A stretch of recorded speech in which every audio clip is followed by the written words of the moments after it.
Yeah.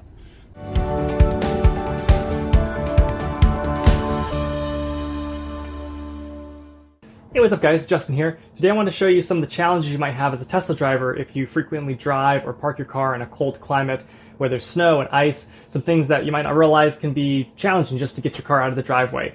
So come on with me, we'll head outside and I'll show you some of the shortcomings of Tesla and things just to think about. It's an absolutely gorgeous day today.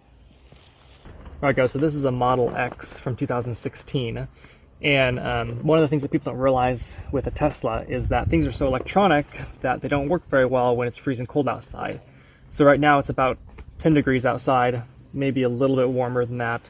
One of the things that starts to happen is that it's hard to open the doors because the window won't actually roll down so you can get past this lip. So it's really helpful to preheat the car. If you don't preheat the car, you will run into trouble with trying to get this window open, or even get the door open, because the door won't open without the window rolling down just a little bit to get past the seal here.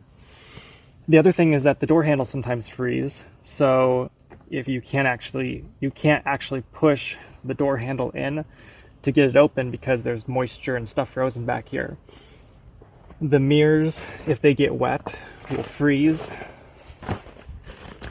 The mirrors will get water in here and freeze, so they won't fold. So I actually turn the folding function off during the wintertime because I don't like to have my mirrors stuck frozen closed.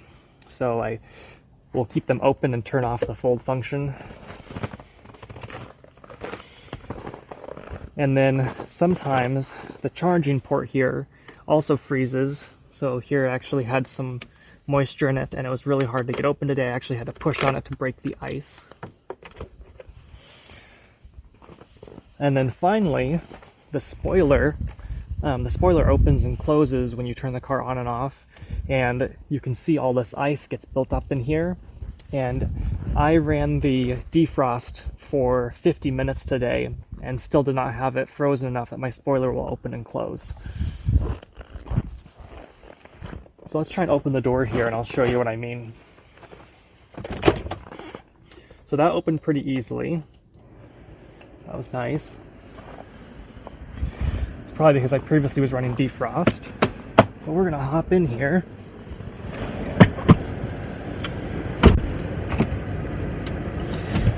Alright, so this window's rolling up and down. So that's great. It's a little crunchy. But this window over here is pretty frozen. And you can hear it gets stuck. You can see it roll down. Just trying to roll down, won't roll down. So I'm pushing this button down. Here's the passenger side. Push it down. Nothing, won't roll down. So that's another issue.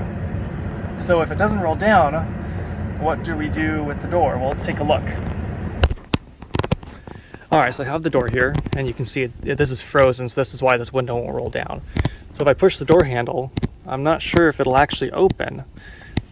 Sometimes what will happen is the icebreaker will pop out, and the icebreaker will start to push the door out, even though the window's not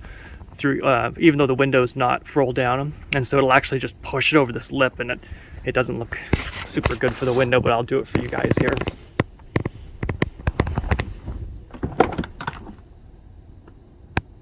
Yeah, so it opened the door, but it was still stuck here, so it didn't actually come out. So we'll just go and close it. And again, that window is stuck there, so same thing with the Falcon doors. The Falcon doors will sometimes get stuck, which isn't super great. It'll get snow and ice built up in here, and so they don't want to close properly. I am not going to do that today because I really hate trying to get them closed again, so we're having to wait for the car to defrost all the way. As far as charging goes, it charges about the same rate. It will pre-warm the battery before it charges, but so far I've had no problems with charging it up. So we're currently at 8 degrees right now, so definitely cold. And when the defrost is turned on, it actually uses a lot of your charging power because the battery's trying to warm up, so it's warming the battery and it's trying to warm the inside of the car. And so you can see I'm at 30 out of 40 amps and it's not charging at this point. It says it's charging, but it's charging 0 miles per hour. Now if I turn the climate off, we'll start to gain that charging power back. So again, a little bit reduced charging time. Once the battery's warmed, it'll actually charge at full speed, but if it hasn't been charging and you're out here, then yeah, it's going to charge at a little bit of a slower rate. So that's another thing just to keep in mind. You're going to have a little bit of a slower charging time on this older Model X. If you plug in right after you've been driving around for a while and the battery is warm, then you will get the full charging speed. And lastly is this.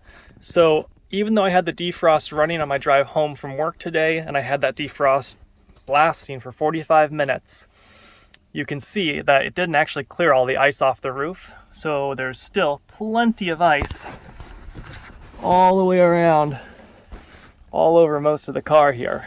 So there's just some things to keep in mind, guys.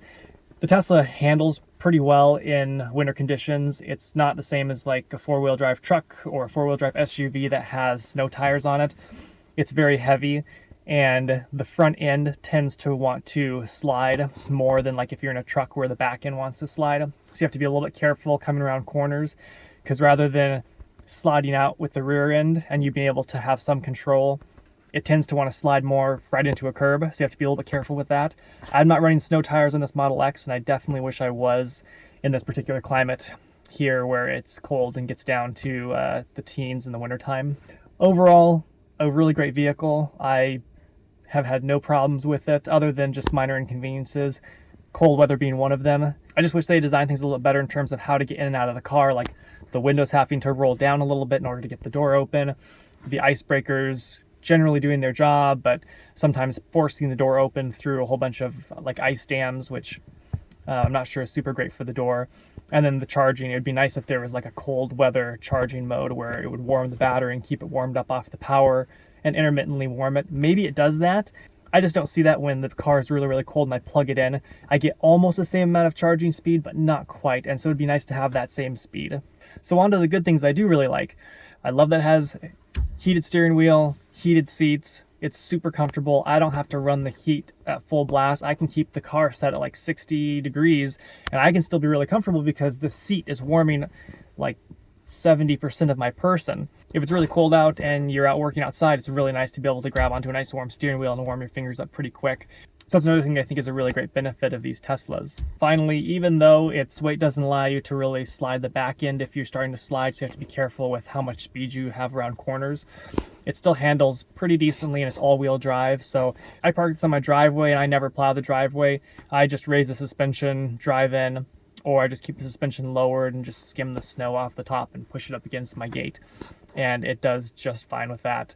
I wouldn't do that if there was a foot of snow on the ground, but if there's 4 inches every night, I have no problems getting in my driveway even as it's starting to build up. So those are kind of the big things. I hope this was helpful for you guys. If you like this video, please hit that like button, subscribe if you haven't. It takes a lot of time to make and edit these videos, and I appreciate all the time you guys spend watching them and supporting me. Hit the notification bell if you'd like to see more videos like this, and I will see you guys on the next one. Take care.